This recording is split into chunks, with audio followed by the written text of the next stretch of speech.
9, 8, 7, 6, 5, 4, 3, 2, 1, 0.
Hey everybody, how's it going?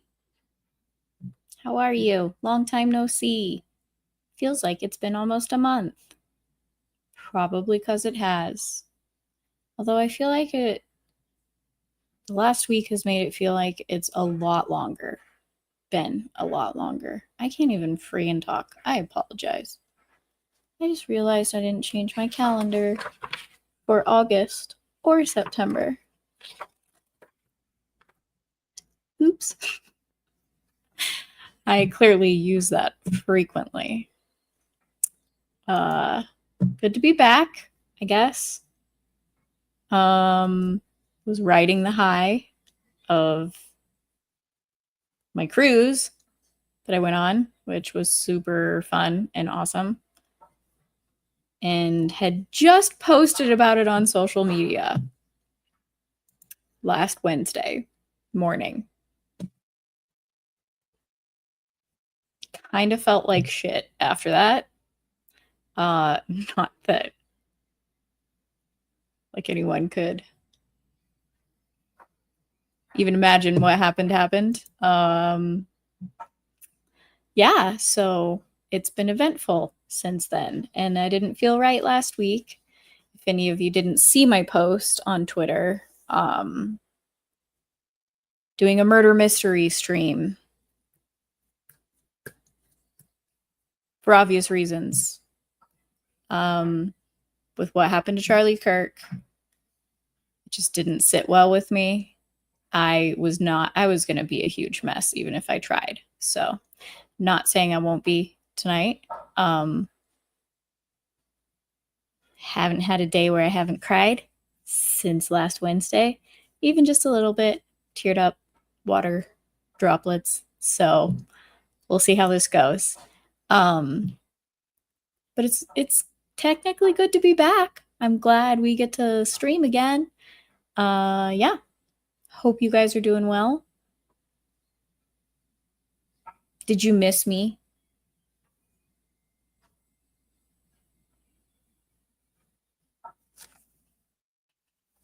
I'm really not good at looking cute. Yeah. What did you guys do on Wednesdays without me? I know I'm your main source of entertainment, the one time I stream every week. So you must have been bored out of your minds.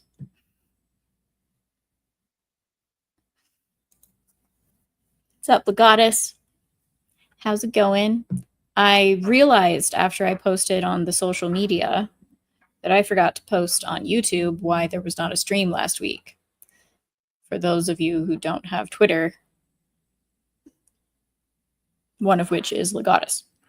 So my apologies for just kind of ghosting last week. I feel like people probably assumed correctly as to why I didn't, but I do feel bad for not posting to like the community page or whatever it's called now. Is it just called posts? Whatever.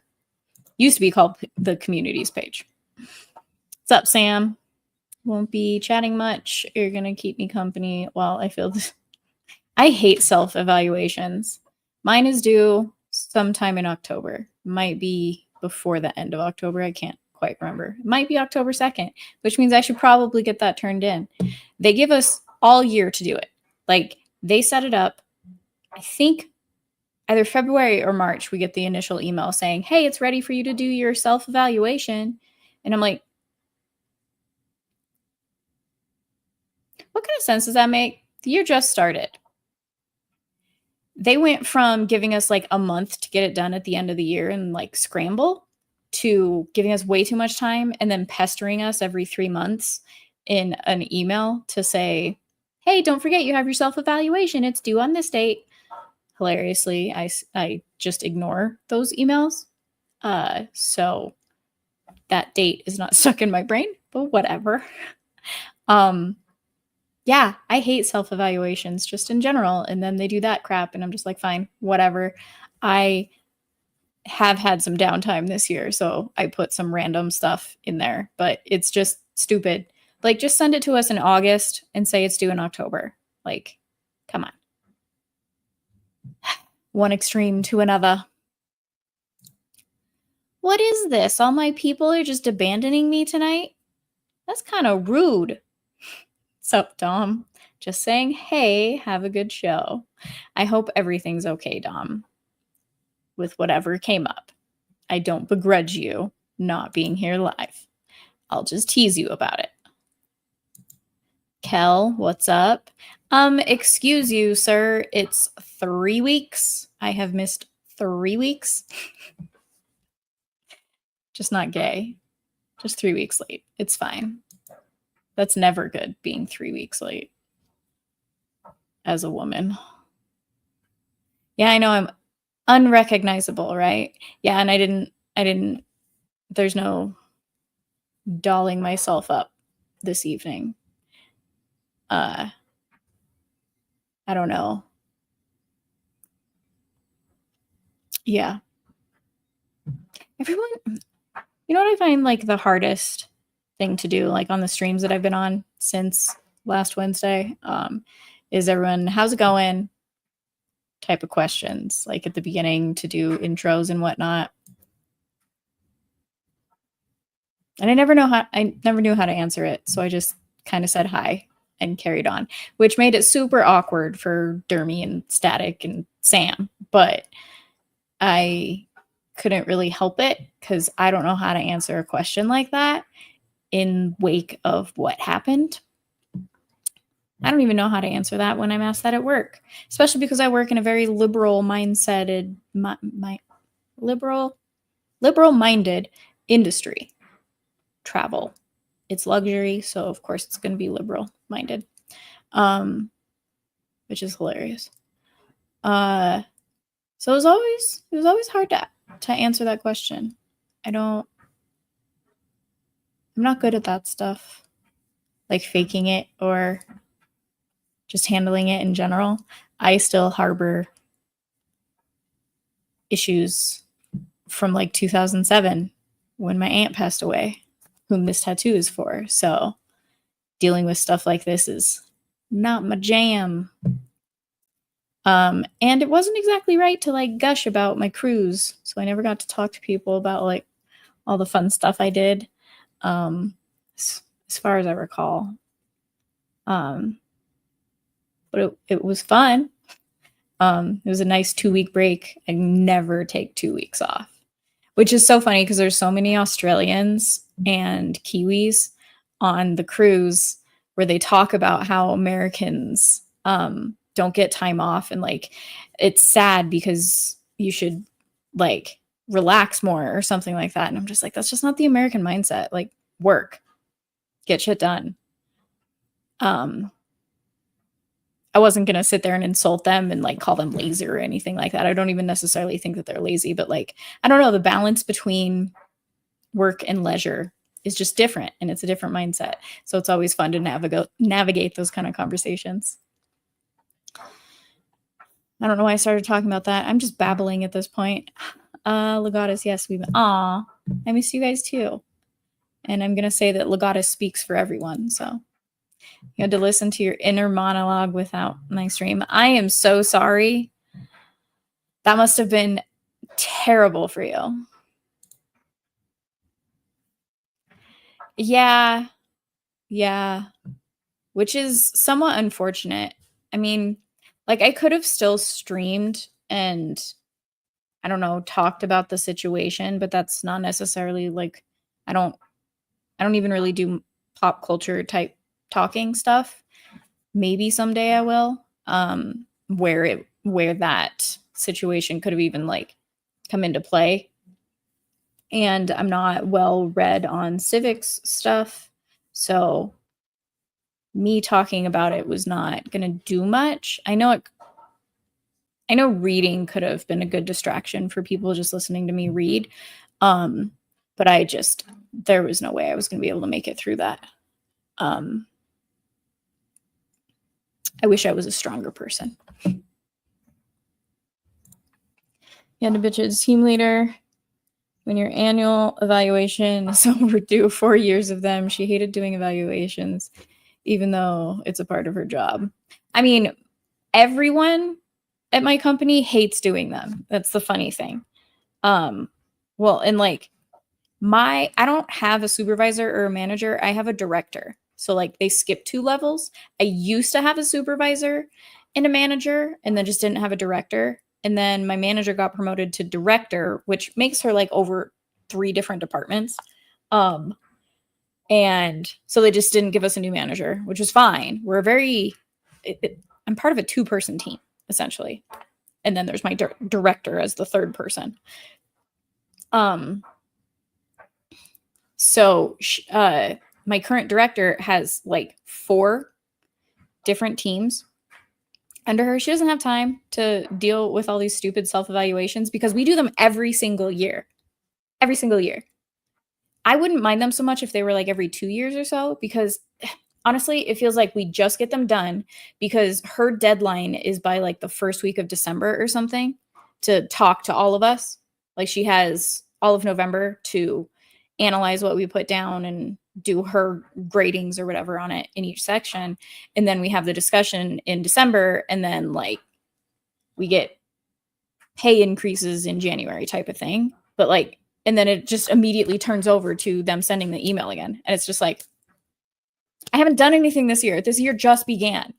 Can we just do every 2 years? Like, so weird, but whatever. What's up, Kaylee? How's it going, hun?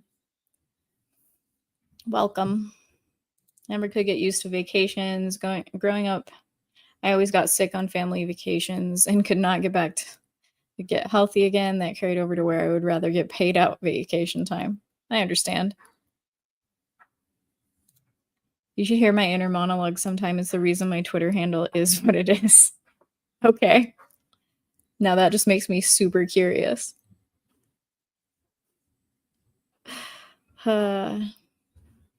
Aloha from Cali, says Cliff Anderson, without any snacks. How dare he? Yell at this man, chat. I'm hungry, and when he shows up in chat, he gives me snacks. And I don't have any right now. I'm gonna get hangry. Like, I was already on a thin thread.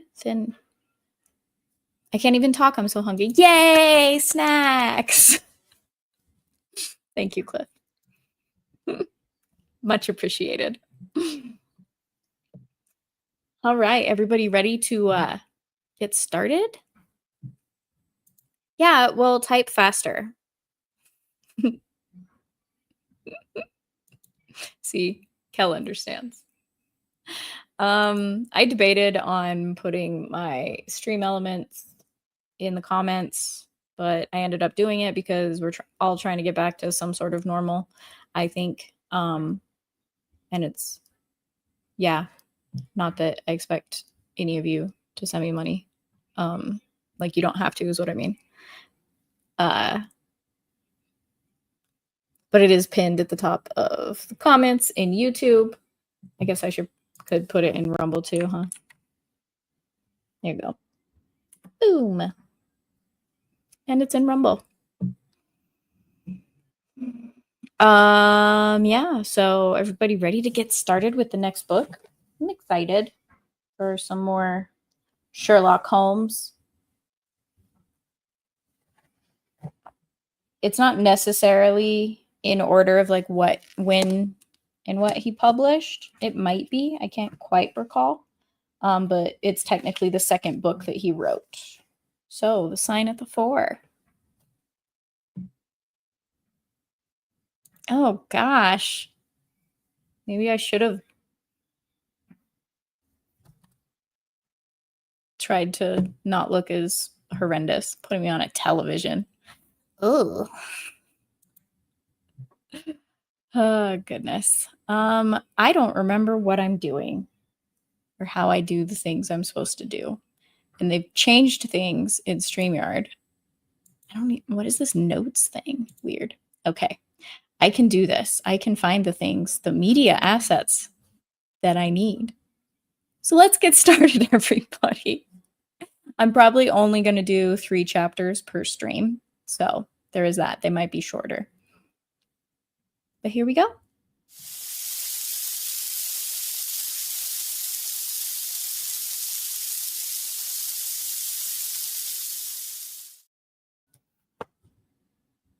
The Sign of the Four by Sir Arthur Conan Doyle. Chapter 1. The Science of Deduction. I need to go look at chapter 1 from the last book. Oh, wait, no, that's okay. It's like, I recognize that title. So chapter 2 was The Science of Deduction. I'm beginning to see a pattern. Let's see if it holds throughout. Sherlock Holmes took his bottle from the corner of the mantelpiece and his hypodermic syringe from its neat morocco case. With his long, white, nervous fingers, he adjusted the delicate needle and rolled back his left shirt cuff. For some little time, his eyes rested thoughtfully upon the sinewy forearm and wrist, all dotted and scarred with innumerable puncture marks. Finally, he thrust the sharp point home, pressed down the tiny piston, and sank back into the velvet-lined armchair with a long sigh of satisfaction. 3 times a day for many months I had witnessed this performance, but custom had not reconciled my mind to it. On the contrary, from day to day, I had become more irritable at the sight, and my conscience swelled nightly within me at the thought that I had lacked the courage to protest. Again and again I had registered a vow that I should deliver my soul upon the subject, but there was that in the cool, nonchalant air of my companion which made him the last man with whom one would care to take anything approaching to a liberty. His great powers, his masterly manner, and the experience which I had had of his many extraordinary qualities all made me diffident and backward in crossing him. Yet upon that afternoon, whether it was the bone, I think is how that's pronounced, which I had taken with my lunch, or the additional exasperation produced by the extreme deliberation of his manner, I suddenly felt that I could hold out no longer. Which is it today? I asked. Morphine or cocaine? He raised his eyes languidly from the old black-letter volume which he had opened. It is cocaine, he said. A 7% solution. Would you care to try it? No, indeed, I answered brusquely. My constitution has not got over the Afghan campaign yet. I cannot afford to throw any extra strain upon it. He smiled at my vehemence. Perhaps you are right, Watson, he said. I suppose that its influence is physically a bad one. I find it, however, so transcendentally stimulating and clarifying to the mind that its secondary action is a matter of small moment. But consider, I said earnestly, count the cost. Your brain may, as you say, be roused and excited, but it is a pathological and morbid process which involves increased tissue change and may at last leave a permanent weakness. You know, too, what a black reaction comes upon you. Surely the game is hardly worth the candle. Why should you, for a mere passing pleasure, risk the loss of those great powers with which you have been endowed? Remember that I speak not only as one comrade to another, but as a medical man to one for whose constitution he is to some extent answerable. He did not seem offended. On the contrary, he put his fingertips together and leaned his elbows on the arms of his chair, like one who has a relish for conversation. My mind, he said, rebels at stagnation. Give me problems, give me work, give me the most abstruse cryptogram or the most intricate analysis, and I am in my own proper atmosphere. I can dispense then with artificial stimulants, but I abhor the dull routine of existence. I crave for mental exaltation. That is why I have chosen my own particular profession, or rather created it, for I am the only one in the world. The only unofficial detective, I said, raising my brows. The only unofficial consulting detective, he answered. I am the last and highest court of appeal in detection. When Gregson or Lestrade or Athelney Jones are out of their depths, which, by the way, is their normal state, the matter is laid before me. I examine the data as an expert and pronounce a specialist's opinion. I claim no credit in such cases. My name figures in no newspaper. The work itself, the pleasure of finding a field for my peculiar powers, is my highest reward. But you have yourself had some experience of my methods of work in the Jefferson Hope case. Yes, indeed, said I cordially. I was never so struck by anything in my life. I even embodied it in a small brochure with the somewhat fantastic title of A Study in Scarlet. He shook his head sadly. I glanced over it, said he. Honestly, I cannot congratulate you upon it. Detection is, or ought to be, an exact science and should be treated in the same cold and unemotional manner. You have attempted to tinge it with romanticism, which produces much the same effect as if you worked a love story or an elopement into the fifth proposition of Euclid.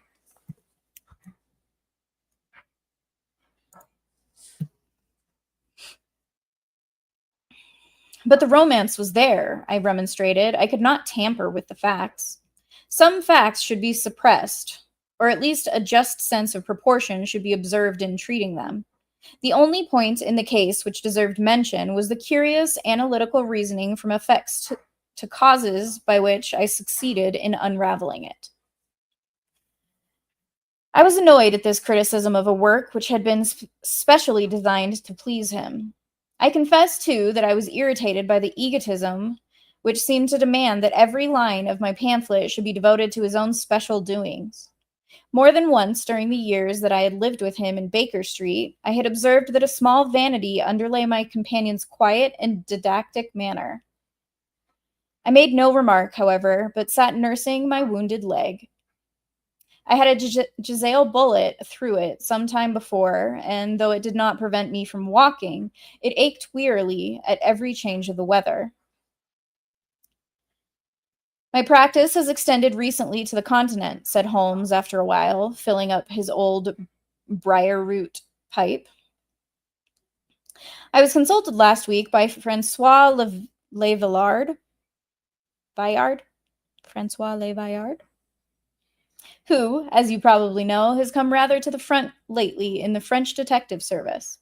He has all the Celtic power of quick intuition, but he is deficient in the wide range of exact knowledge which is essential to the higher developments of his art. The case was concerned with a will and possessed some features of interest. I was able to refer him to two parallel cases, the one at Riga in 1857 and the other at St. Louis in 1871, which have suggested to him the true solution. Here is the letter which I had this morning acknowledging my assistance. He tossed over as he spoke a crumpled sheet of foreign notepaper. I glanced my eyes down it, catching a profusion of notes of admiration with stray magnifiques, coup de maitre, and tour de force. Oh, God. French language is so annoying. All testifying to the ardent admiration of the Frenchman.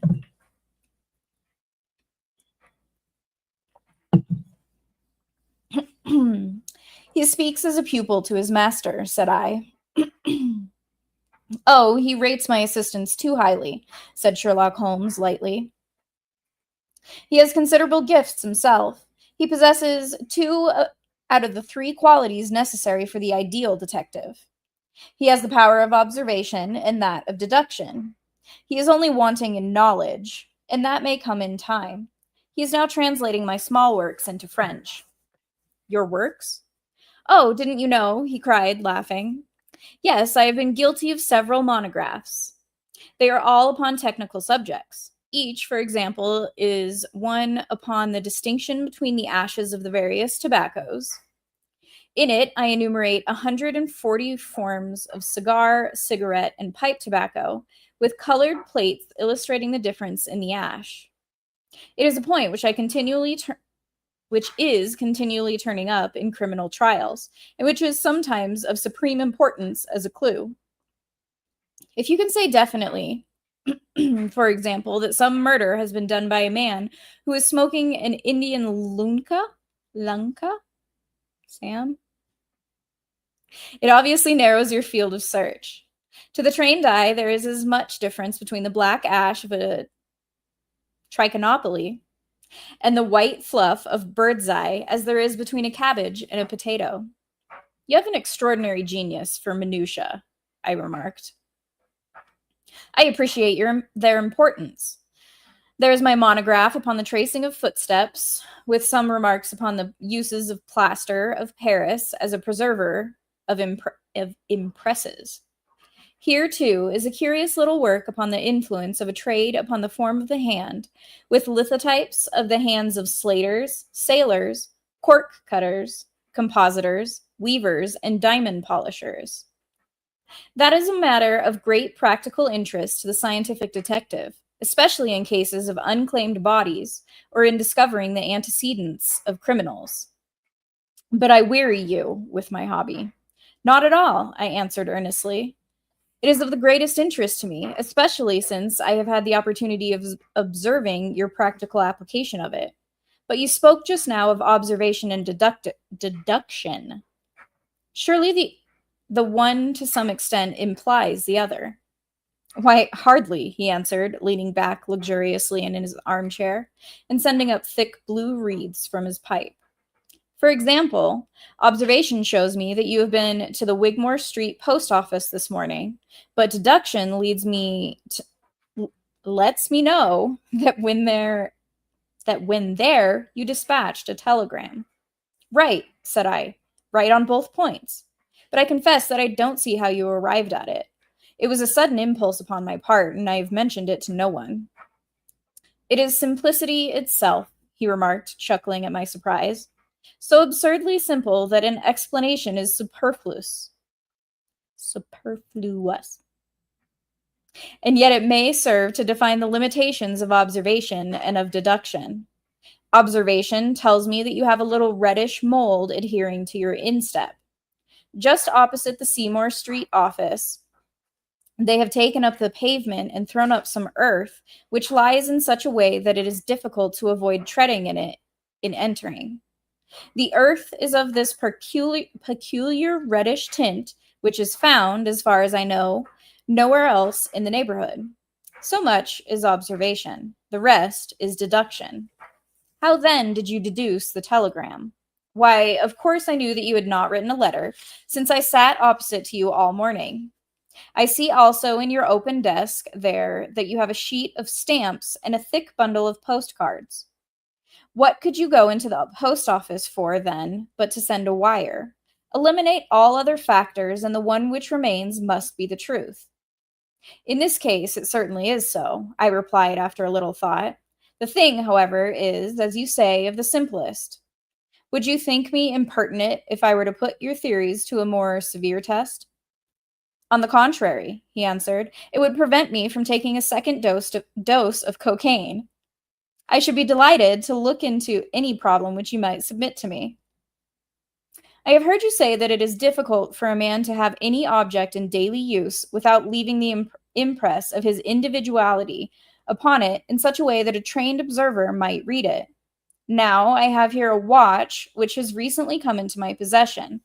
Would you have the kindness to let me have an opinion upon the character or habits of the late owner?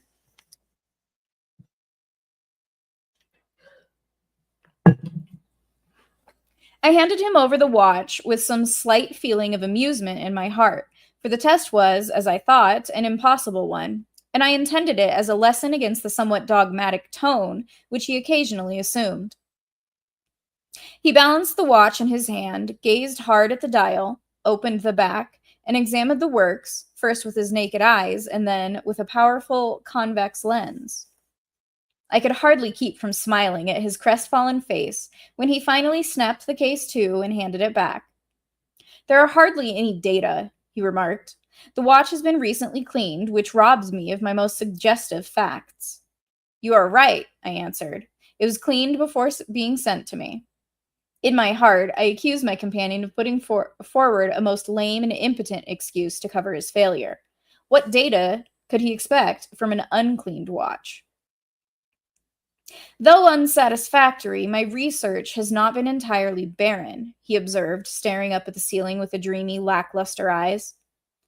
Subject to your correction, I should judge that the watch belonged to your elder brother, who inherited it from your father. That you gather, no doubt, from the HW upon the back. Quite so. The W suggests your own name. The date of the watch is nearly 50 years back, and the initials are as old as the watch. So it was made for the last generation. Jewelry usually descends to the eldest son, and he is most likely to have the same name as the father. Your father has, if I remember right, I almost just changed the word in the book to correctly, been dead many years. It has, therefore, been in the hands of your eldest brother. Right so far, said I. Anything else? He was a man of untidy habits, very untidy and careless. He was left with good prospects, but he threw away his chances, lived for some time in poverty with occasional short intervals of prosperity, and finally, taking to drink, he died. That is all I can gather. I sprang from my chair and limped impatiently about the room with considerable bitterness in my heart. This is unworthy of you, Holmes, I said. I could not have believed that you would have descended to this. You have made inquiries into the history of my unhappy brother, and you now pretend to deduce this knowledge in some fanciful way. You cannot expect me to believe that you have read all this from this old watch. It is unkind, and to speak plainly, has a touch of charlatanism in it. My dear doctor, he said kindly, pray accept my apologies. Viewing the matter as an abstract problem, I had forgotten how personal and painful a thing it might be to you. I assure you, however, that I never even knew that you had a brother until you handed me the watch. Then how in the name of all that is wonderful did you get these facts? They are absolutely correct in every particular. Ah, that is good luck. I could only say what was the balance of probability. I did not at all expect to be so accurate. But it was not mere guesswork? No, I never guess. It is a shocking habit, destructive to the logical faculty.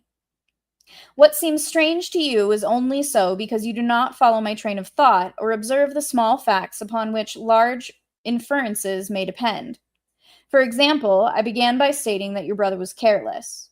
When you observe the lower part of that watch case, you notice that it is not only dinted in 2 places, but it is cut and marked all over from the habit of keeping other hard objects, such as coins or keys, in the same pocket. Surely, Surely it is no great feat to assume that a man who treats a 50-guinea watch so cavalierly must be a careless man. Neither is it a very far-fetched inference that a man who inherits one article of such value is pretty well provided for in other respects. I nodded to show that I followed his reasoning. It is very customary for pawnbrokers in England, when they take a watch, to scratch the number of the ticket with a pinpoint upon the inside of the case. It is more handy than a label, as there is no risk of the number being lost or transposed. There are no less than 4 such numbers visible to my lens on the inside of this case. Inference, that your brother was often at low water. Secondary inference, that he had occasional bursts of prosperity, or he could not have redeemed the pledge. Finally, I ask you to look at the inner plate, which contains the keyhole. Look at the thousands of scratches all round the hole, marks where the key has slipped. What sober man's key could have scored those grooves? But you will never see a drunkard's watch without them. He winds it at night, and he leaves these traces of his unsteady hand. Where is the mystery in all this? It is as clear as daylight, I answered. I regret the injustice which I did you. I should have had more faith in your marvelous faculty. May I ask whether you have any professional inquiry on foot at present?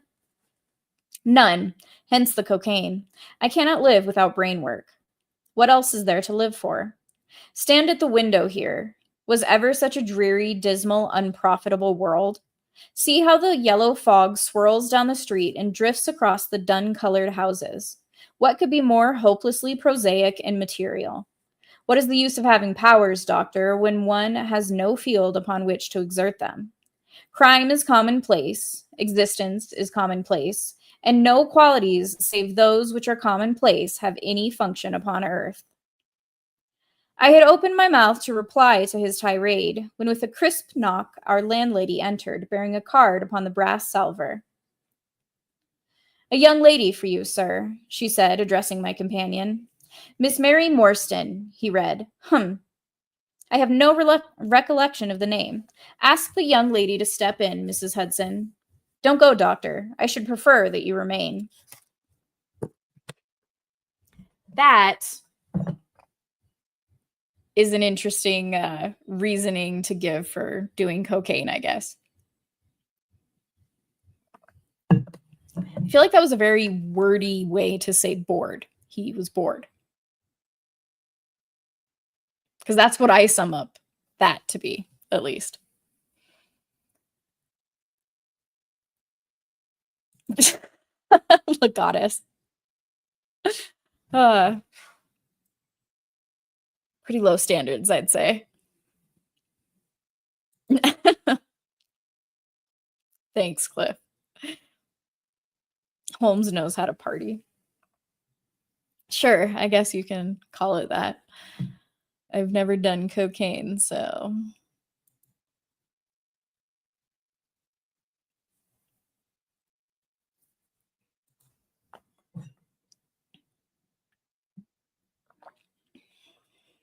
But he didn't do the second dose, right? Yeah, Watson kept him from doing it because of the conversation. So yeah, it was basically out of boredom. That's my summary of why he was doing cocaine. Watson is kind of a bitch. I wouldn't say he's kind of a bitch. I'd say he's vanilla.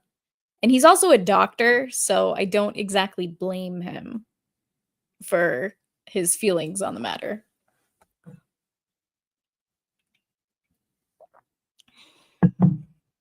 I'm now curious. The statement of the case. So what's chapter 3?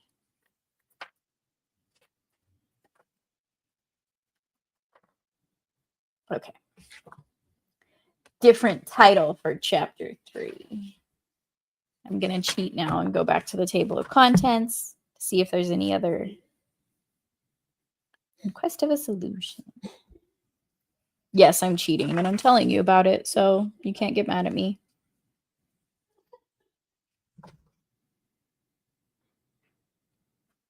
Okay, no more repeat chapters in this one. It does not seem.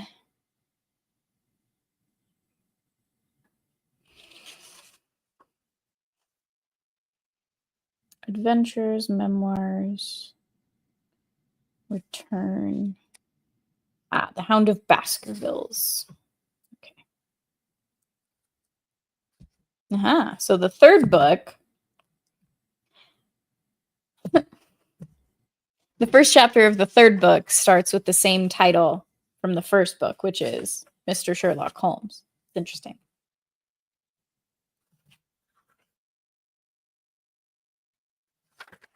I feel like that's interesting, but that's just me. It's probably boring to y'all, but I don't care.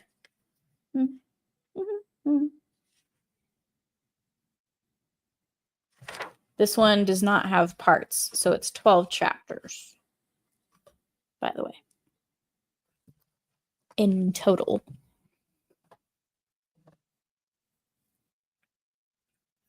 He keeps questioning Holmes like he's a fraud. Oh, is that what you were calling him? Why you were calling him a bitch? I mean, as an average-minded, intelligent person,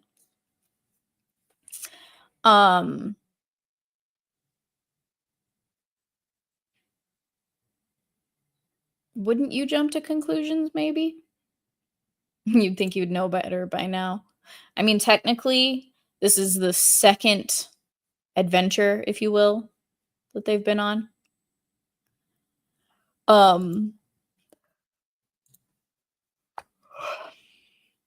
It doesn't seem like there's been a lot in between, at least,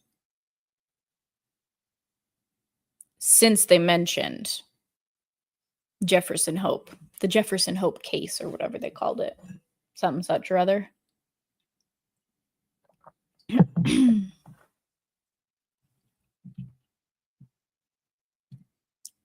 I don't know what's going on with my voice today. I feel like it sounds like I'm sick, but I'm not. But it keeps cracking or getting like scratchy. It's weird.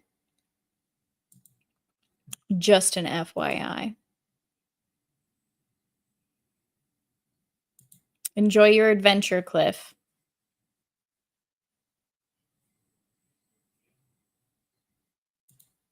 Sometimes you just got to accept someone has supertisms and go along with it. I mean, yes, that's true.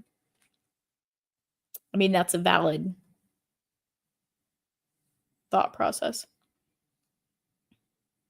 Well, hello, Mudcrab. I am back. Not how you're trying to imply the journey ended.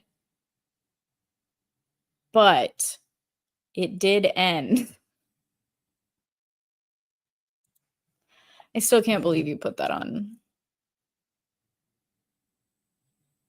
my Instagram post. It was Instagram, wasn't it? Yeah. Journeys end in lovers meeting or whatever. The journey never ends. The road goes ever on and on. I like that better. Has it been almost like a year since we did the house on the Haunting of Hill House? Let me see.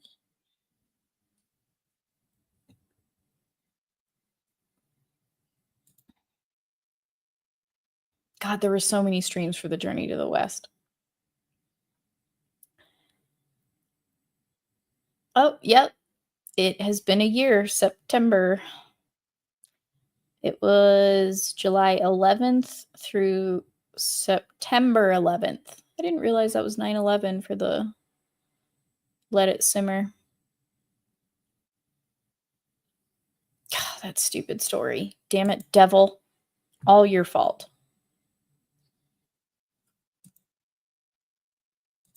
Go back here. Especially your fault because Mudcrab won't let it die. Although Devil won't let it die either. Yes. Yes, you would. The size of a rice bowl. But I forgot about that. It was such a long, grueling journey just to get through that volume of Journey to the West.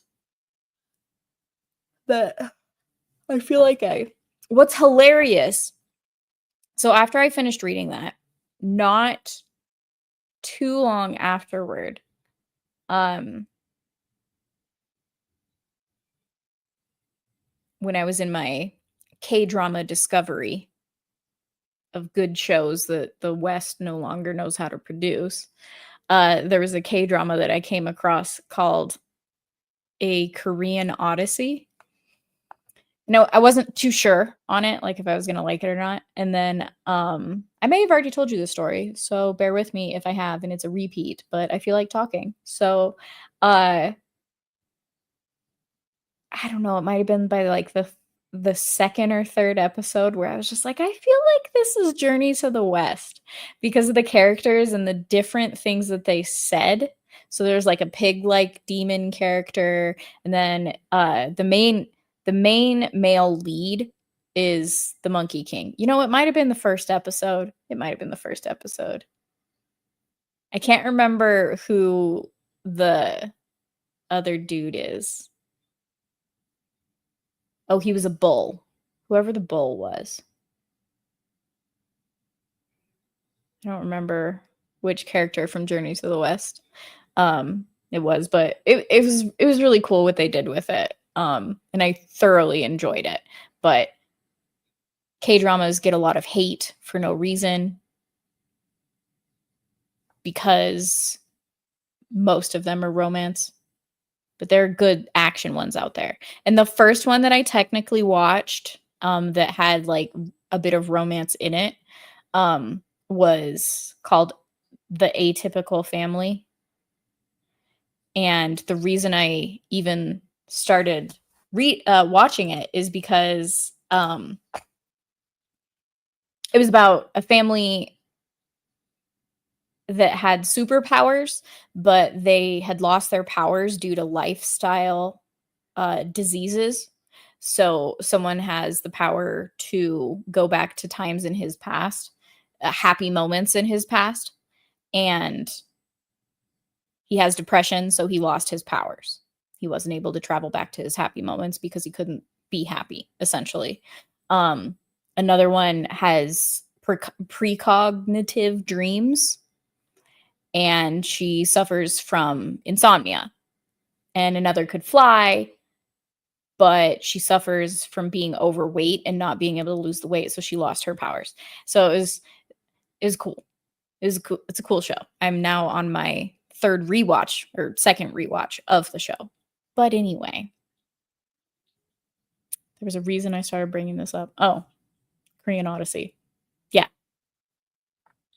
Don't judge a book by its cover, or it's funny that I say this, or the its popularity level, but from a certain demographic. I don't like popular things, so that's funny why. That's why it's funny that I said that. So anyway, I'll stop boring you with my K-drama love, but you should watch Black Knight. You should also watch Alice in Borderland, and I recommend The Atypical Family, but if you don't really want the romance side of it, fine. Sweet Home. Sweet Home is the other one. That's like a horror action thriller. It's really cool. I think it's finished. It has 3 seasons. Awesome. Superb. Anyway. But with how little the roads are maintained, soon there won't be a road to travel down on.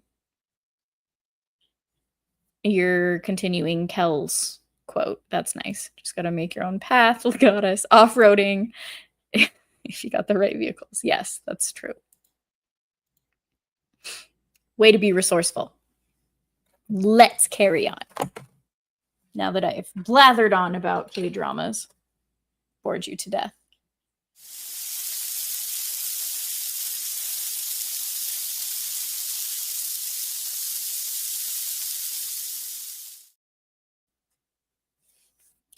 Chapter 2.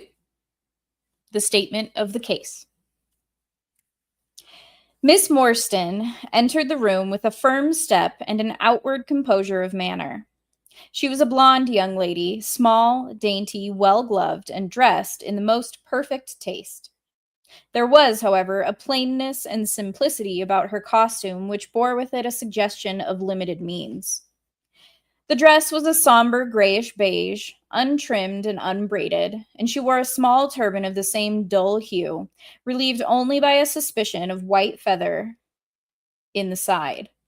Her face had neither regularity of feature nor beauty of complexion, but her expression was sweet and amiable, and her large blue eyes were singularly spiritual and sympathetic. In an experience of women which extends over many nations and 3 separate continents, I have never looked upon a face which gave a clearer promise of a refined and sensitive nature. I could not but observe that as she took the seat which Sherlock Holmes placed for her, her lip trembled, her hand quivered, and she showed every sign of intense inward agitation. "I have come to you, Mr. Holmes," she said, "because you once enabled my employer, Mrs. Cecil Forrester, to unravel a little domestic complication. She was much impressed by your kindness and skill." "Mrs. Cecil Forrester," he repeated thoughtfully. "I believe that I was of some slight service to her. The case, however, as I remember it, was a very simple one." "She did not think so. But at least you cannot say the name of mine. Say the same of mine." "I can hardly imagine anything more strange, more utterly inexplicable than the situation in which I find myself." Holmes rubbed his hands and his eyes glistened. He leaned forward in his chair with an expression of extraordinary concern upon his clear-cut, hawk-like features. "State your case," said he, in brisk business tones. I felt that my position was an embarrassing one. "You will, I am sure, excuse me," I said, rising from my chair. To my surprise, the young lady held up her gloved hand to detain me. "If your friend," she said, "would be good enough to stop, he might be of inestimable service to me." I relapsed into my chair. "Briefly," she continued, "the facts are these. My father was an officer in an Indian regiment who sent me home when I was quite a child. My mother was dead, and I had no relative in England. I was placed, however, in a comfortable boarding establishment at Edinburgh, and there I remained until I was 17 years of age. In the year 1878, my father, who was senior captain of his regiment, obtained 12 months' leave and came home. He telegraphed to me from London that he had arrived all safe and directed me to come down at once, giving the Langham Hotel as his address. His message, as I remember, was full of kindness and love. On reaching London, I drove to the Langham and was informed that Captain Morstan was staying there, but that he had gone out the night before and had not yet returned. I waited all day without news of him. That night, on the advice of the manager of the hotel, I communicated with the police, and next morning we advertised in all the papers. Our inquiries led to no result, and from that day to this, no word has ever been heard of my unfortunate father. He came home with his heart full of hope, to find some peace, some comfort, and instead— She put her hand to her throat, and a choking sob cut short the sentence. "The date?" asked Holmes, opening his notebook. "He disappeared on the 3rd of December, 1878, nearly 10 years ago. His luggage?" "Remained at the hotel. There was nothing in it to suggest a clue. Some clothes, some books, and a considerable number of curiosities from the Andaman Islands. He had been one of the officers in the charge of the convict guard there." "Had he any friends in town?" "Only one that we know of, Major Sholto, of his own regiment, the 34th Bombay Infantry.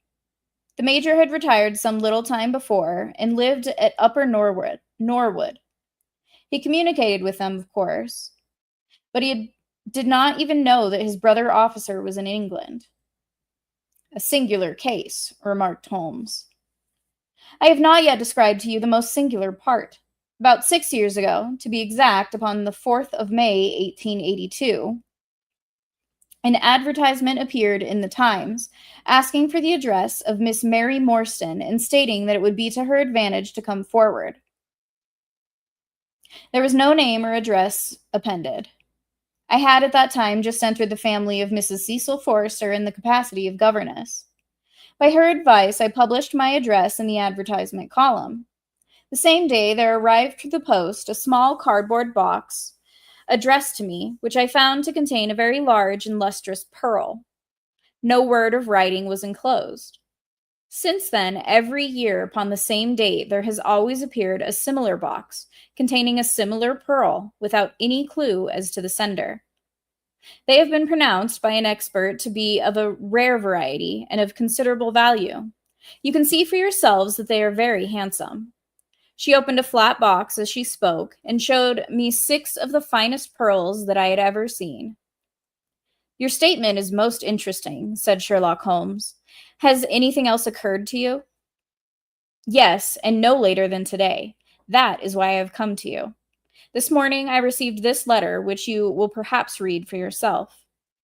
Thank you, said Holmes. The envelope, too, please. Postmark, London, SW, date, July 7. Man's thumb mark on corner, probably postman. Best quality paper, envelopes at 6 pence a packet. Particular man in his stationery, no address. Be at the 3rd pillar from the left outside the Lyceum Theater tonight at 7 o'clock. If you are distrustful, bring 2 friends. You are a wronged woman and shall have justice. Do not bring police. If you do, all will be in vain. Your unknown friend. Well, really, this is a very pretty little mystery. What do you intend to do, Miss Morstan? That is exactly what I want to ask you. Then we shall most certainly go, you and I, and yes, why, Dr. Watson is the very man. Your correspondent says 2 friends. He and I have worked together before. But would he come? She asked, with something appealing in her voice and expression. I should be proud and happy, said I fervently, if I can be of any service. You are both very kind, she answered. I have led a retired life and have no friends whom I could appeal to. If I am here at 6, it will do, I suppose. You must not be later, said Holmes. There is one other point, however. Is his handwriting the same as that upon the pearl box addresses? I have them here, she answered, producing 6 pieces of paper. You are certainly a model client. You have the correct intuition. Let us see now. He spread out the papers upon the table and gave little darting glances from one to the other. They are disguised hands, except the letter, he said presently, but there can be no question as to the authorship. See how the irrepressible Greek E will break out, and see the twirl of the final S? They are undoubtedly by the same person. I should not like to suggest false hopes, Miss Morstan, but is there any resemblance between this hand and that of your father? Nothing could be more unlike. I expected to hear you say so. We shall look out for you, then, at 6. Pray allow me to keep the papers. I may look into the matter before then. It is only 3:30. Au revoir, then. Au revoir, said our visitor, and with a bright, kindly glance from one to the other of us, she replaced her pearl box in her bosom and hurried away. Standing at the window, I watched her walking briskly down the street until the gray turban and white feather were but a speck in the somber crowd. What a very attractive woman, I exclaimed, turning to my companion. He had lit his pipe again and was leaning back with drooping eyelids. Is she? He said languidly. I did not observe. You really are an automaton, a calculating machine, I cried. There is something positively inhuman in you at times. He smiled gently. It is of the first importance, he said, not to allow your judgment to be biased by personal qualities. A client is to me a mere unit, a factor in a problem. The emotional qualities are antagonistic to clear reasoning. I assure you that the most winning woman I ever knew was hanged for poisoning 3 little children for their insurance money, and the most repellent man of my acquaintance is a philanthropist who has spent nearly $250,000 upon the London poor. In this case, however, I never make exceptions. An exception disproves the rule. Have you ever had occasion to study character and handwriting? What do you make of this fellow's scribble? It is legible and regular, I answered, a man of business habits and some force of character. Holmes shook his head. Look at his long letters, he said. They hardly rise above the common herd. That D might be an A, and that L and E. Men of character always differentiate their long letters, however illegibly they may write. There is a vacillation in his K's and self-esteem in his capitals. I'm going out now. I have some few references to make. Let me recommend this book, one of the most remarkable ever penned. It is Winwood Reade's Martyrdom of Man. I shall be back in an hour. I sat in the window with the volume in my hand, but my thoughts were far from the daring speculations of the writer. My mind ran upon our late visitor, her smiles, the deep, rich tones of her voice, the strange mystery which overhung her life. If she were 17 at the time of her father's disappearance, she must be 27 now. A sweet age, when youth has lost its self-consciousness and become a little sobered by experience. So I sat and mused until such dangerous thoughts came into my head that I hurried away to my desk and plunged furiously into the latest treatise upon pathology. What was I, an army surgeon with a weak leg and a weaker banking account, that I should dare to think of such things? She was a unit, a factor, nothing more. If my future were black, it was better surely to face it like a man than to attempt to brighten it by mere will-o'-the-wisps of the imagination. I feel like there's foreshadowing in this.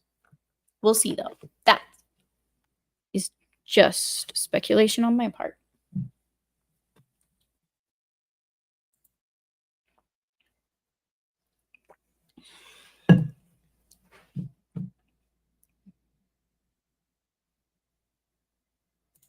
Beige, a good choice. So is the cream, the bone, the white, the off-white, the ivory. She's clearly a class woman. Do you mean classy? Or a woman of class, I guess. Is that how they say it down under instead of classy? Or did you just mistype? Lit his pipe, drooping eyelids, yeah. We all know what that is a reference to. Yeah.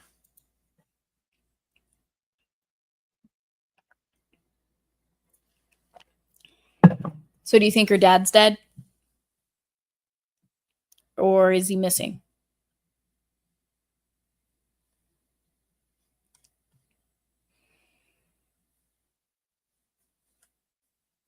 I don't think he's purposefully missing.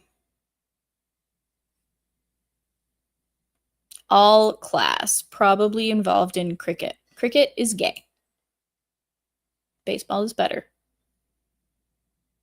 I think, at least I think cricket is like the British equivalent of baseball.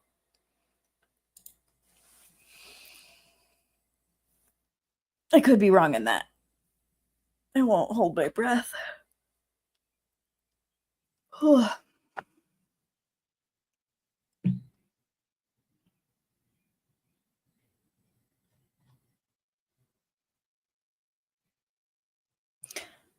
I wonder if the dad is in on it with the person that they're going to meet with. Maybe he was in on it, but things went awry. It's a little too early to speculate, but I have to try and get ahead of Holmes. He's going to have all the information. Probably within a minute or two. He probably already has it. What am I talking about? He knows what happened. Even though there's like 12 chapters to go through. Well, 10 now.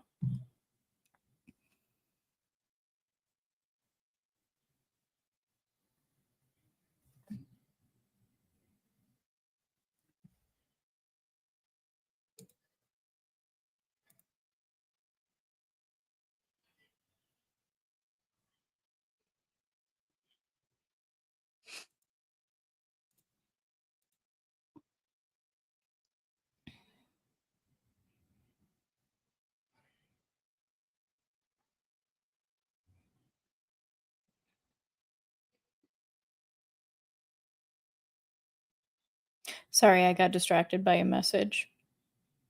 Apparently, Trump had another close call. There was a near flight collision with Spirit Airlines.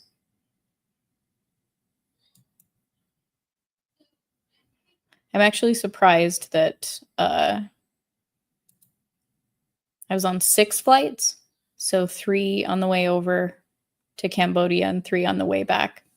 No, I was reading something, Legatus, sorry.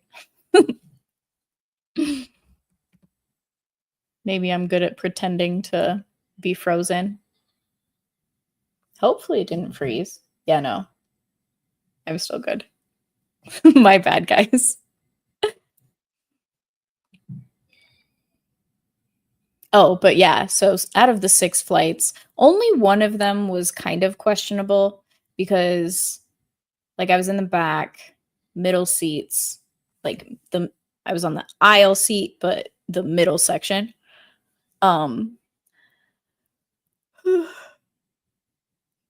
The lighting under the overhead bins on the left-hand side of the plane was out for the most part. Sometimes it would flicker back on, but then flicker out again. But it was right in front of the bathroom at the back of the plane on that side. And the lights in that bathroom wouldn't stay on, and they'd only turn on after like a couple seconds once you close the door. It was very weird, and I was just like, please God, just let this plane land safely. That was my first flight. Was that my first flight to San Francisco, I think?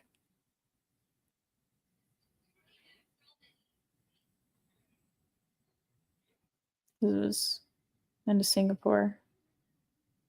Yeah.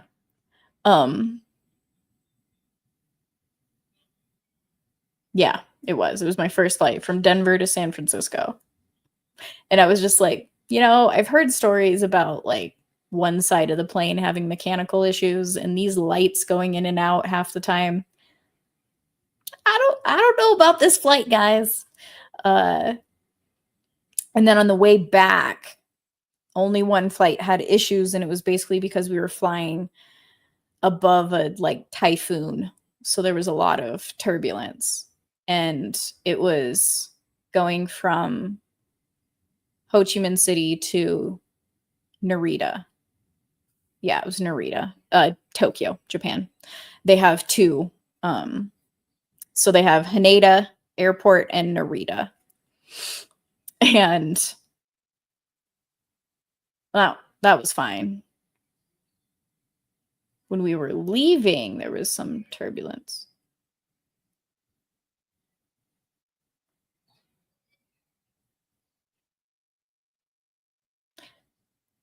Yeah, when we were leaving out of Narita, there was worse turbulence. But those flights were whatever. Interesting. Not. I'll stop boring you with my stuff. Okay, Trump finally got around to designating Antifa to a terrorist organization. Finally. Yeah, I saw that as well. It was one of the messages I was reading. And this. My sentiments exactly. Did you meet any Thai ladyboys in the jungles of Cambodia? No, because I did not go into the jungles of Cambodia. I was on the Mekong River. It'd be really weird if you say yes. I should have said yes just for the joke, but you guys would have taken it seriously, quoted me on it, and then there would have been more lore and a whole thing. So on this holiday in Cambodia, did you go where people are one? Did you go where they get things done? Is that lyrics to a song, I take it? It was probably the song that you were putting in chat before I left, wasn't it? Or somewhere. I don't even want to read this. I'll just leave it on screen for those who want to read it themselves. I'm not going to say that out loud for fear of weasel lurking and clipping. I'm good, thanks. What's the song, though? Has to be a song.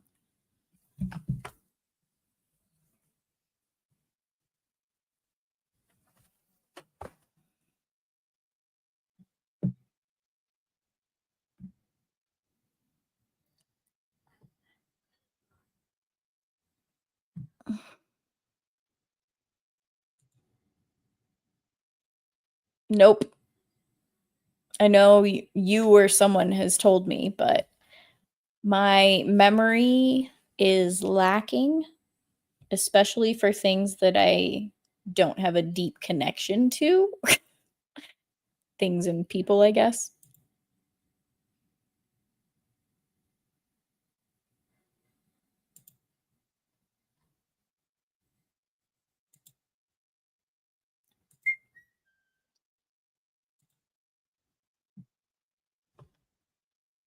And that was from Cal. So it'd be weird if you said yes. So who's Colonel Kurtz? So it's something I need to watch. Is it related to what Mud Crab was putting in chat?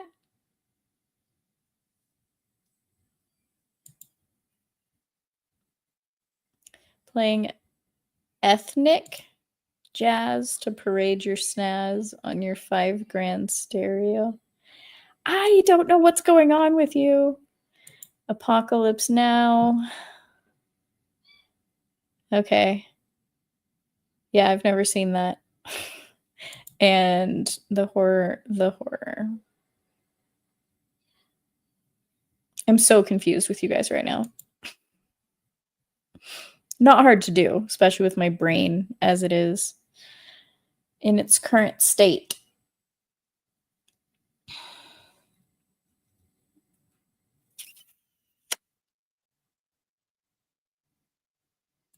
We'll get there. I did notice upon my return from Vietnam that Netflix now has the Sherlock Holmes movies. We didn't get to watch it before I left and before we did Let It Simmer, and it wasn't on anything, but Weasel had it. Now we don't need... I know that y'all don't really want me to watch that because it's terrible, but I enjoyed the first one. I don't know if I watched the second one. So Apocalypse Now is about Vietnam and Kim. Oh, I don't have my phone on me.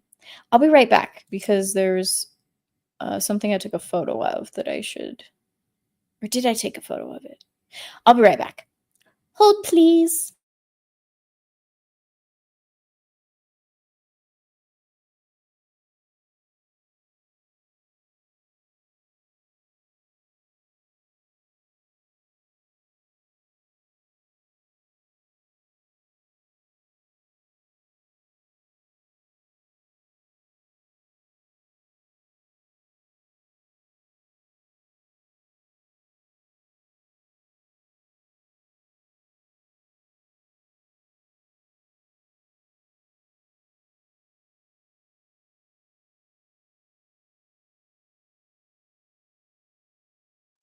I be back.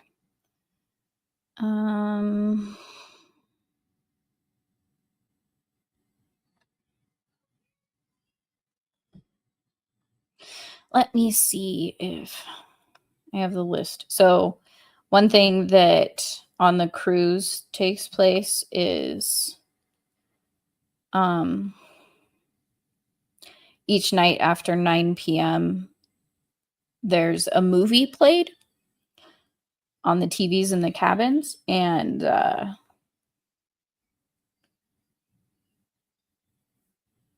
nope, not there. I should have taken a photo, but I don't think I did. That makes me sad. So they played like Good Morning Vietnam. There was a couple of movies about the Khmer Rouge. Names escaping me. I don't think I took a photo of it.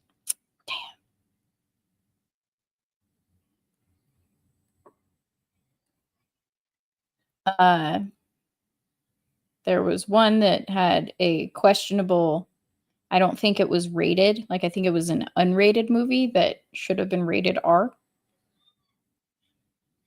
So that was interesting. But I don't think Apocalypse Now was on that list.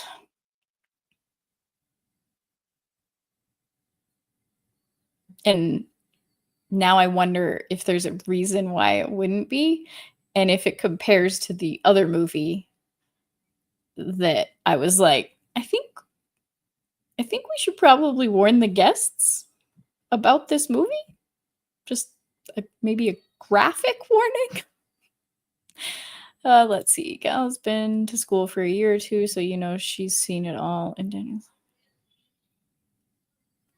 her type. What is this song? I want to say you're singing Bob Dylan, but I'm not 100%. Did you meet any cannibals? No, I did not meet any cannibals. But thanks for asking.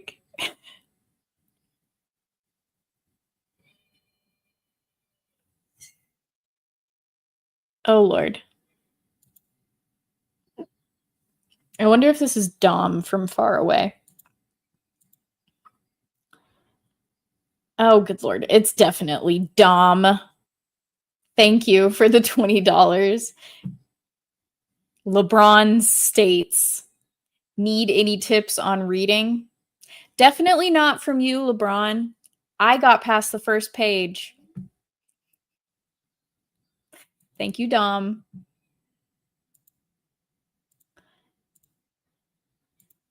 Let's see. Did you hang out with any GIs at a USO event? No, I did not.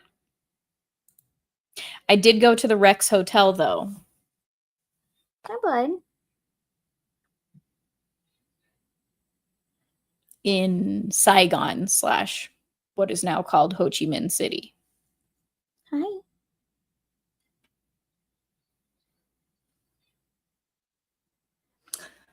The Killing Fields, though, they split that into 2 nights when we were in Cambodia. If you know anything about the Khmer Rouge, their regime began basically after the Vietnam War. Podol Pot, whatever his nickname is, was basically like the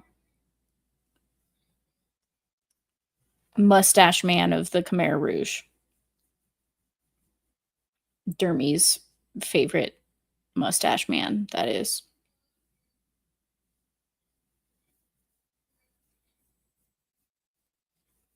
Oh, it's food time. That's why you're being so snuggly. This is how he manipulates me to getting food, because I'm food bot number 1.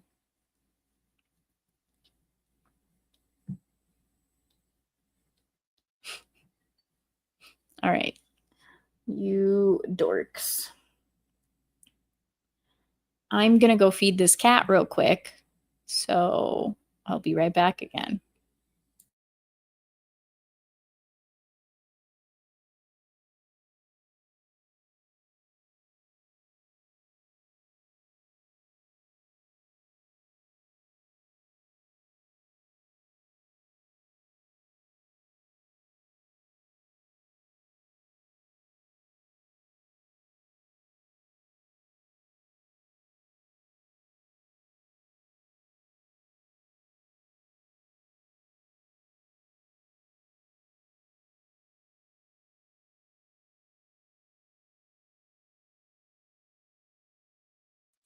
I'll be back again. Catless. Okay, I now have that there. So, all right, let's do the final chapter for this evening. Hello, Dom.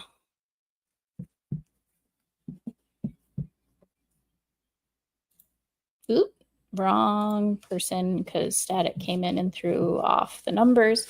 How we doing, guys? What's up, Static? How's it going? Little late, you too.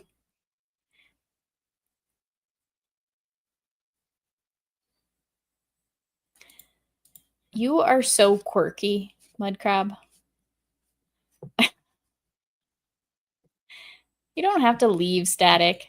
Don't be a woman. See, Legatus said hi there. That means you have to stay.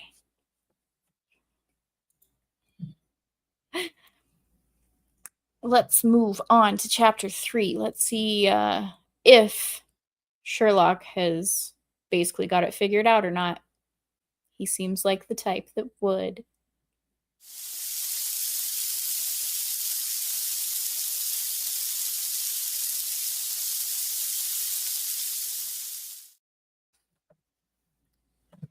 Chapter 3. In Quest of a Solution. It was 5:30 before Holmes returned. He was bright, eager, and in excellent spirits, a mood which in his case alternated with fits of the blackest depression. "There's no great mystery in this matter," he said, taking the cup of tea which I had poured out for him. "The facts appear to admit of only one explanation. Told you my guessing. I needed to get ahead of him. I've failed, but still." "What? You have solved it already?" "Well, that would be too much to say. I have discovered a suggestive fact, that is all. It is, however, very suggestive. The details are still to be added. I have just found, on consulting the back files of the Times, that Major Sholto of Upper Norwood, late of the 34th Bombay Infantry, died upon the 28th of April, 1882. I may be very obtuse, Holmes, but I fail to see what this suggests." "No? You surprise me. Look at it in this way, then. Captain Morstan disappears. The only person in London whom he could have visited is Major Sholto. Major Sholto denies having heard that he was in London. 4 years later, Sholto dies. Within a week of his death, Captain Morstan's daughter receives a valuable present, which is repeated from year to year, and now culminates in a letter which describes her as a wronged woman. What wrong can it refer to except this deprivation of her father? And why should the presents begin immediately after Sholto's death? Unless it is that Sholto's heir knows something of the mystery and desires to make compensation. Have you any alternative theory which will meet the facts? But what a strange compensation. How strangely made. Why, too, should he write a letter now, rather than 6 years ago? Again, the letter speaks of giving her justice. What justice can she have? It is too much to suppose that her father is still alive. There is no other injustice in her case that you know of. There are difficulties. There are certainly difficulties, said Sherlock Holmes pensively. But our expedition of tonight will solve them all. Ah, here is a four-wheeler, and Miss Morstan is inside. Are you all ready? Then we had better go down, for it is a little past the hour. I picked up my hat and my heaviest stick, but I observed that Holmes took his revolver from his drawer and slipped it into his pocket. It was clear that he thought that our night's work might be a serious one. Miss Morstan was muffled in a dark cloak, and her sensitive face was composed but pale. She must have been more than woman if she did not feel some uneasiness at the strange enterprise upon which we were embarking. Yet her self-control was perfect, and she readily answered the few additional questions which Sherlock Holmes put to her. Major Sholto was a very particular friend of Papa's, she said. His letters were full of allusions to the Major. He and Papa were in command of the troops at the Andaman Islands, so they were thrown a great deal together. By the way, a curious paper was found in Papa's desk, which no one could understand. I don't suppose that it is of the slightest importance, but I thought you might care to see it, so I brought it with me. It is here. Holmes unfolded the paper carefully and smoothed it out upon his knee. He then very methodically examined it all over with his double lens. "It is paper of native Indian manufacture," he remarked. "It has at some time been pinned to a board. The diagram upon it appears to be a plan of part of a large building with numerous halls, corridors, and passages. At one point is a small cross done in red ink, and above it is 3.37 from left in faded pencil writing. In the left-hand corner is a curious hieroglyphic like 4 crosses in a line with their arms touching. Beside it is written, in very rough and coarse characters, the sign of the 4, Jonathan Small, Mahomet Singh, Abdullah Khan, Dost Akbar. No, I confess that I do not see how this bears upon the matter. Yet it is evidently a document of importance. It has been kept carefully in pocketbook, for the one side is as clean as the other. It was in his pocketbook that I found it. Preserve it carefully, then, Miss Morstan, for it may prove to be of use to us. I begin to suspect that this matter may turn out to be much deeper and much more subtle than I at first supposed. I must reconsider my ideas. He leaned back in the cab, and I could see by his drawn brow and his vacant eye that he was thinking intently. Miss Morstan and I chatted in an undertone about our present expedition and its possible outcome, but our companion maintained his impenetrable reserve until the end of our journey. It was a September evening and not yet 7 o'clock, but the day had been a dreary one, and a dense, drizzly fog lay low upon the great city. Mud-colored clouds drooped sadly over the muddy streets. Down the Strand, the lamps were but misty splotches of diffused light, which threw a feeble circular glimmer upon the slimy pavement. The yellow glare from the shop windows streamed out into the steamy, vaporous air and threw a murky, shifting radiance across the crowded thoroughfare. There was, to my mind, something eerie and ghost-like in the endless procession of faces which flitted across these narrow bars of light. Sad faces and glad, haggard and merry. Like all humankind, they flitted from the gloom into the light, and so back into the gloom once more. I am not subject to impressions, but the dull, heavy evening with the strange business upon which we were engaged combined to make me nervous and depressed. I could see from Miss Morstan's manner that she was suffering from the same feeling. Holmes alone could rise superior to petty influences. He held his open notebook upon his knee, and from time to time he jotted down figures and memoranda in the light of his pocket lantern.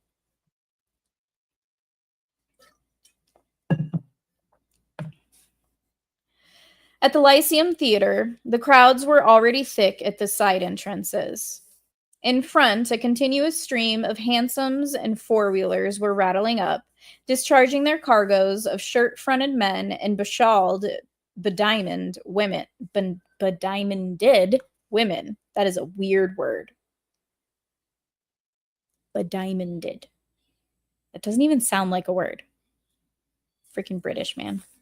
We had hardly reached the third pillar, which was our rendezvous, before a small, dark, brisk man in the dress of a coachman accosted us. "Are you the parties who come with Miss Morstan?" he asked. "I am Miss Morstan, and these two gentlemen are my friends," said she. He bent a pair of wonderfully penetrating and questioning eyes upon us. "You will excuse me, miss," he said with a certain dogged manner, "but I was to ask you to give me your word that neither of your companions is a police officer." "I give you my word on that," she answered. He gave a shrill whistle on which a street Arab led across a four-wheeler and opened the door. The man who had addressed us mounted to the box while we took our places inside. We had hardly done so before the driver whipped up his horses and we plunged away at a furious pace through the foggy streets. The situation was a curious one. We were driving to an unknown place on an unknown errand. I can't talk. We were driving to an unknown place on an unknown errand. There we go.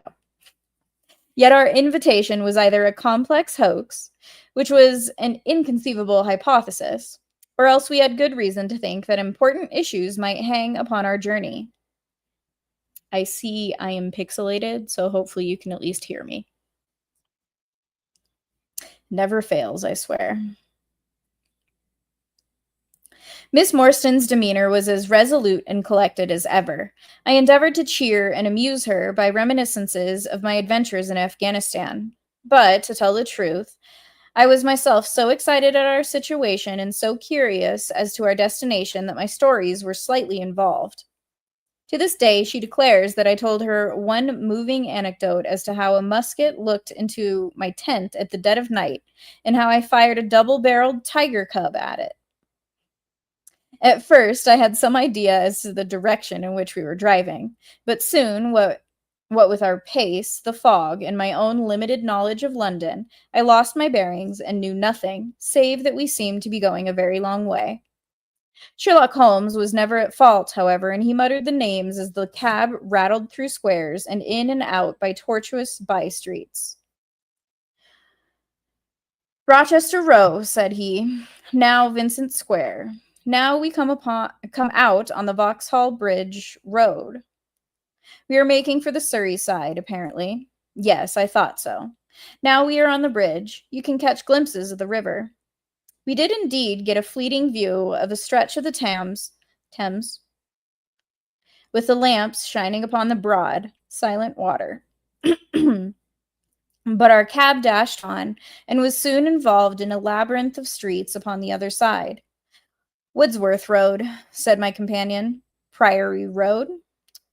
Larkhall Lane. Stockwell Place. Robert Street. Cold Harbor Lane. Our quest does not appear to take us to very fashionable regions. We had indeed reached a questionable and forbidding neighborhood. Long lines of dull brick houses were only relieved by the coarse glare and tawdry brilliancy of public houses at the corner. Then came rows of two-storied villas, each with a fronting of miniature garden, and then again interminable lanes of new, staring brick buildings, the monster tentacles which the giant city was throwing out into the country. At last the cab drew up at the third house in a new terrace. None of the other houses were inhabited, and that at which we stood was as dark as its neighbors, save for a single glimmer in the kitchen window. On our knocking, however, the door was instantly thrown open by a Hindu servant clad in a yellow turban, white, loose-fitting clothes, and a yellow sash. There was something strangely incongruous in this oriental figure, framed in the commonplace doorway of a third-rate suburban dwelling house. The Sahib awaits you, said he, and even as he spoke, there came a high, piping voice from some inner room. Show them to me. Kitmakar? I have no idea what this word is. It cried. Show them straight in to me. I'm sure it's some Indian word. I'm going to look it up now. Because that, my friends, is where we end the reading today. Let's see.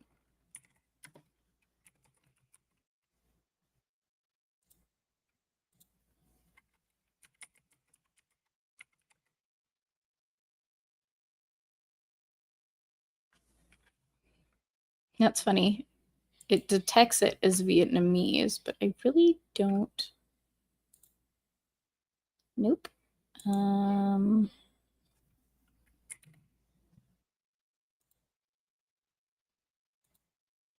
Because there is no translation.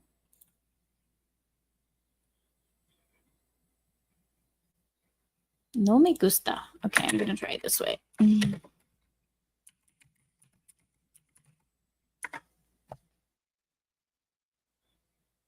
A male servant, particularly a waiter or table servant in British India and South Asia. The term comes from the Hindi word khidmagar, which itself derives from the Arabic khidma, service, and the Persian suffix gar, possession or agency. So I'm going to put this in under Hindi because I had put in Hindi and it was like, translate from Vietnamese. Ahaha.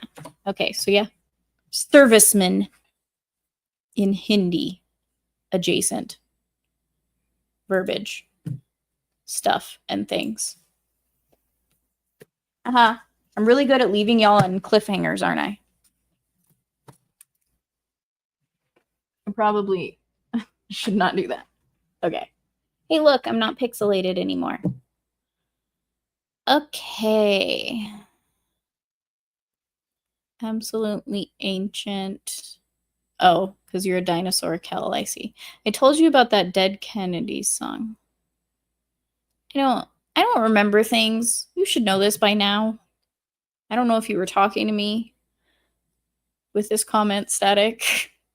Spoilers, I can't listen. Well, that's rude, Dom. You just come in, throw some money at me, and leave? Thanks for stopping by, Dom. You'll hear this on the replay. Yeah, when it said mud colored, I thought of you, mud crab, even though you spell color wrong.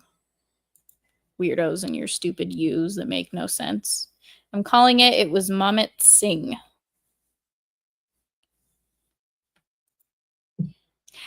Okay, so I hear people say this often when talking about Indian people, and I don't understand it.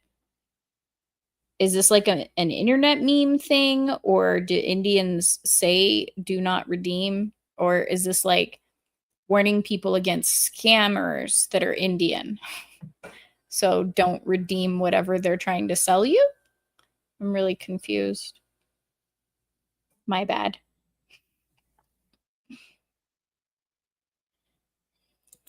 Cliffhangers. I don't know. I'm just good at leaving streams on them. Interpret it as you will, Cliff. Oh my. I said it that way on purpose. Okay, so it's scammer lore. Got it. Like, don't redeem whatever they're selling you. That was my assumption the entire time. It seemed plausible, but I never really looked up the reference. I like this. Rude. There we go. We'll just do that with it. There. Stupid strand of hair.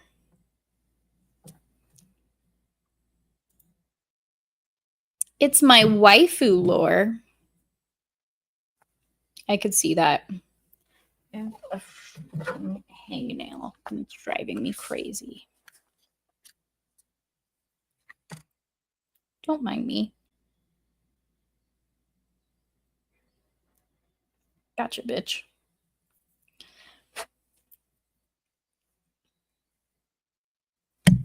It's fine.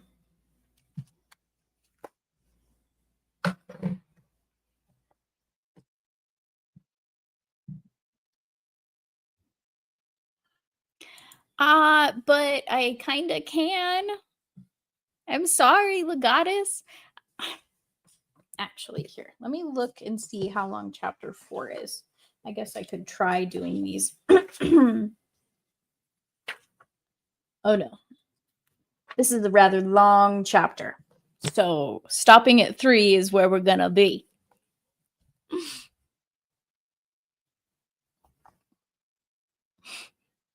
I'm sorry. I got stuff to do. They try and get old people to buy gift cards, and if they redeem it, it's of no use to the scammer.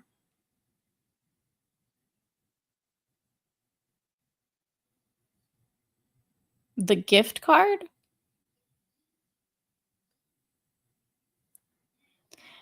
Okay, now I'm confused.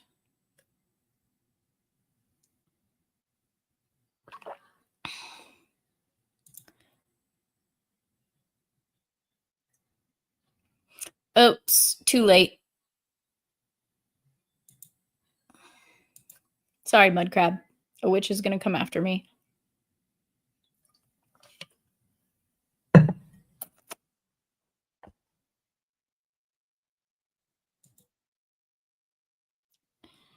Interesting, Kel. Oh, there's a lore video. I see. Of course Kratos would have it. Of course he would. Oh, goodness. All right, everybody. Thank you for hanging out tonight. I always appreciate you guys. I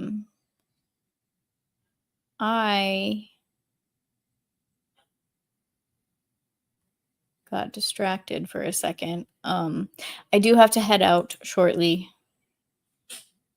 So it is a good place to stop. If we are ending, we could raid either Alf or Adam playing Warhammer, or join Devil at the top of the hour for Make Me a Sandwich. Thank you, Legatus. If I were monetized, I would be able to actually raid one of those streams. But what y'all should do is go to them on your own, knowing now that they exist and are currently being streamed.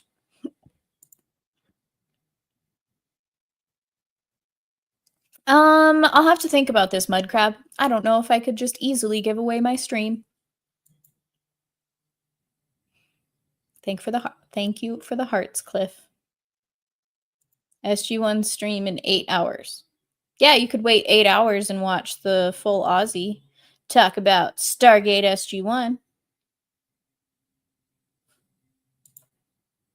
But yes, go have fun watching Warhammer and or make me a sandwich. Put them on different tabs. Have fun. Like Legatus does, because he is a whiz. You're starting season 2. Sweet. Once you get to season 4 is when it really, really, really, really gets good. Like really, really, really, really, really. Not that the first 3 aren't good. But when you're seasoned like I am, I could just start at 4 and it'd be fine. All right, everybody. Thank you for hanging out. I appreciate you. I'm going to head out, and I will see you guys next week where we continue the fun adventures with Sherlock Holmes.